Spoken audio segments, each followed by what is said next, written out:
Pode estar tudo errado, mas para mim está tudo certo.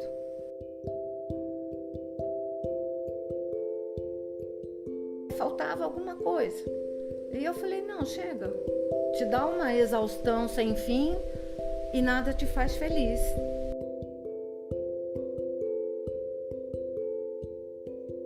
Eu já fiz várias outras coisas antes de chegar a essa decisão. Então agora é seguir aqui mesmo. Com todas as alegrias que vierem, com todas as tristezas, com todas as dificuldades.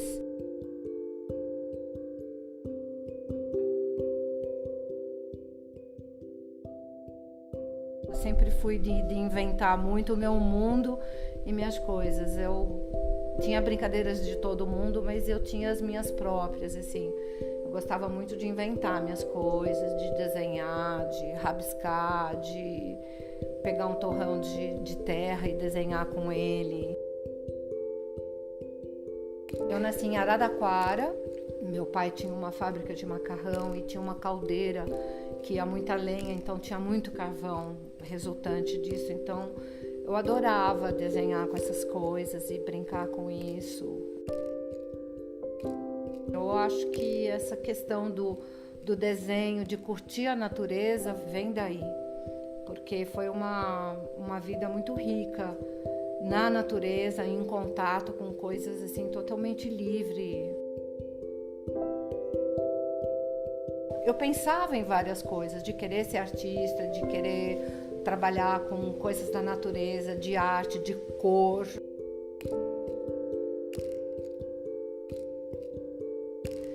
Eu tinha alguma coisa a viver que não estava lá. Todos têm uma vocação. Alguns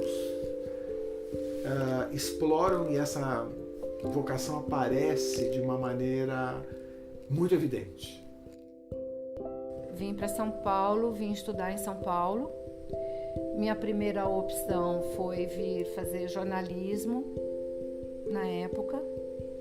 E enquanto não prestava vestibular, eu fui fazendo uns cursos de decoração, sempre andando meio ao lado das artes. Não era muito seguro o caminho das artes. O pessoal via assim, é uma coisa muito cíclica, não dá muito conforto material, é mais complicado, né? A faculdade de jornalismo teve um começo, uma parada meia longa e depois não teve fim. Eu não terminei. Eu estudei 3 anos e acabei parando por questões outras, porque eu entrei na faculdade de jornalismo e ao mesmo tempo eu fiz filho. Eu fiz os filhos e veio um atrás do outro, veio 2 de uma vez só. Fiz o curso livre na FAAP, me encantei com as questões de trabalhar com arte. Foram alguns meses de curso, terminei isso, trabalhei um tempão com produção de comercial de TV para dar continuidade na questão do meu trabalho. Eu fazia isso, né? Trabalhava com produção de casting. E logo depois fiz uma opção de voltar a estudar arte de vez, né? Parei com tudo, prestei vestibular, entrei na USP, uma escola que naquele momento era o que tinha de melhor, de mais bacana, de mais poderoso assim, em arte aqui, né? Eu entrei na USP com meus 36 para 37 anos.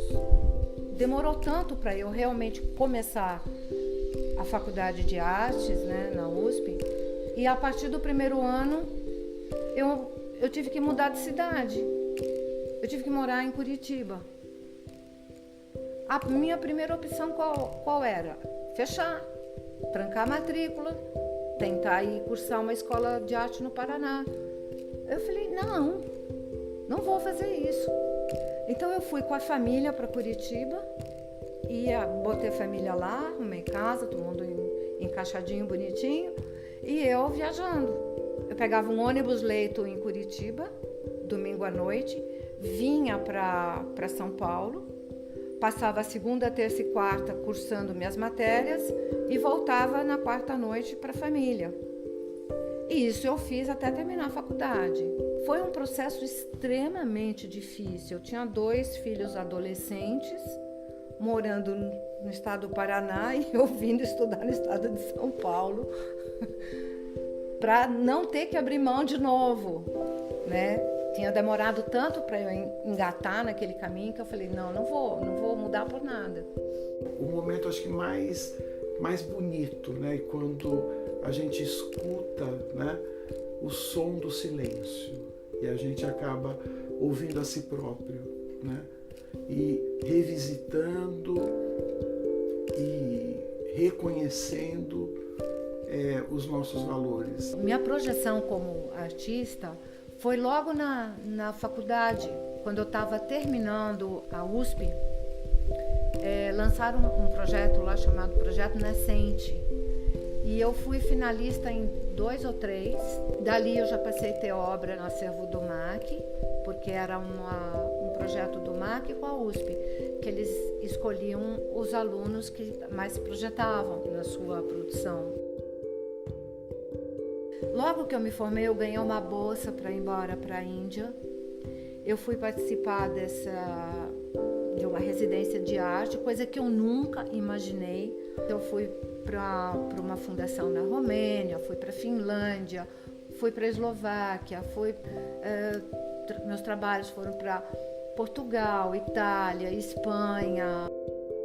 Trabalhar com arte, para mim, é extremamente prazeroso, porque é uma revelação, é uma surpresa a todo momento. Nesse processo de descoberta e de se relacionar com o teu trabalho, com as suas tentativas, com a sua pesquisa em cima da questão, se faz coisas, você põe coisas ali que você nem sequer sabia que estavam com você. O propósito é aquilo que eu quero viver enquanto valor, que traz significado para a minha vida, em que eu busco entender isto e vai mexer, obviamente, com as minhas crenças. E a crença, o que é? O caminho que eu quero seguir para viver esses valores. Acho que eu fui moldando tudo que ia ser minha vida dali para frente. O jogo de cintura, a determinação de você ir, de fazer, confiança de que vai dar tudo certo. Você vai meio que esculpindo as coisas dentro de você também nesse processo. Hoje eu fico um tempo aqui, um tempo fora. Eu tenho que viver essa situação até hoje. Desde então, estou até hoje vivendo isso, compartilhando os meus dias, o meu ano, a minha criação. Uma hora aqui, outra hora ali. Eu tinha nervoso de imaginar a vida casada, enfiada dentro de casa, cuidando de uma questão única, assim. Eu faço tudo isso, mas a minha vida é fora do lugar comum. Não tem nada mais prazeroso do que você estar construindo um projeto a partir de coisas que você está vivenciando, que aquilo está presente no que você está fazendo. Você está se construindo. E você se construir a partir daquilo que você tem para fazer aqui é uma coroação. O propósito nada mais é do que escolhas. Eu vou ter que fazer algumas escolhas para me manter firme nesse caminho. Eu vejo a arte casadinha com o meu propósito de vida. Isso sim, tá tudo ali, encaixadinho. Eu me senti confiante de me explorar como artista e como pessoa. É uma forma de descobrir o mundo.